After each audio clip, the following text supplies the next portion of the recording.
One of the benefits of having had a first game is that all the relationships have been established. So really, this time around, it was really taking advantage of those relationships to have probably maximal collaboration across Hasbro, Bay Films, ILM, all of our developers.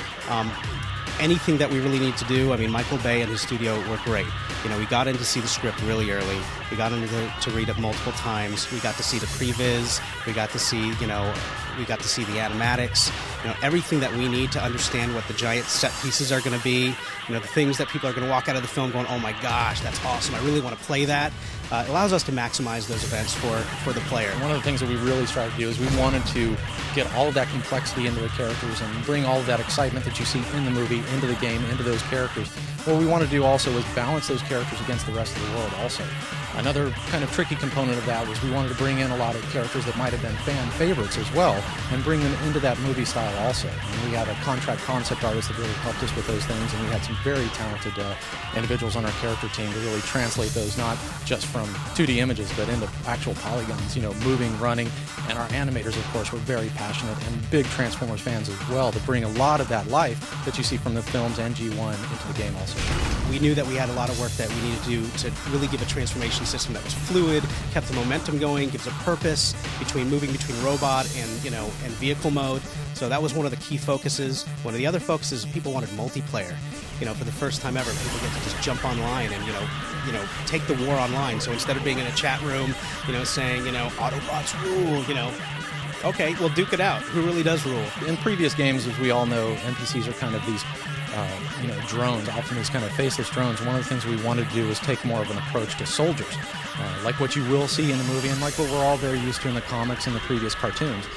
In the movies, we've got Constructicons. In the games, we've got Combaticons, Protectobots, Aerial Bots. We've even got the famous Seekers that will be really familiar to a lot of G1 fans. Being Transformers fans, and we're all Transformers fans, including the individual that is helping us concept these pieces. All along we're kind of envisioning the what ifs. What if these were a toy? What if this was sitting on my desk with all of these other ones that we have? And then as you begin to see these things come to life, it goes from the drawing component to a rough out model stage.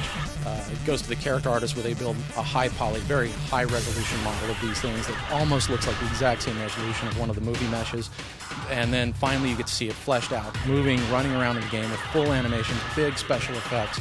It is a pretty incredible experience to work with all of these individuals, including Hasbro, and then get this, almost completely original creation that, you're really hoping as a fan that other fans are going to enjoy as well. This is a game, made from the ground up by people who are incredibly passionate about Transformers and love Transformers. So when you're playing this game, you're going to be playing a game where a lot of people put their blood, sweat, tears, sacrifice so much in their lives because they love what they do and they wanted to bring something really special to gamers and fans.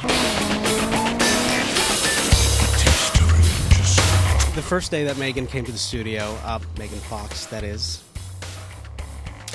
the first day she came into the studio, literally the first question out of her mouth is, so, multiplayer?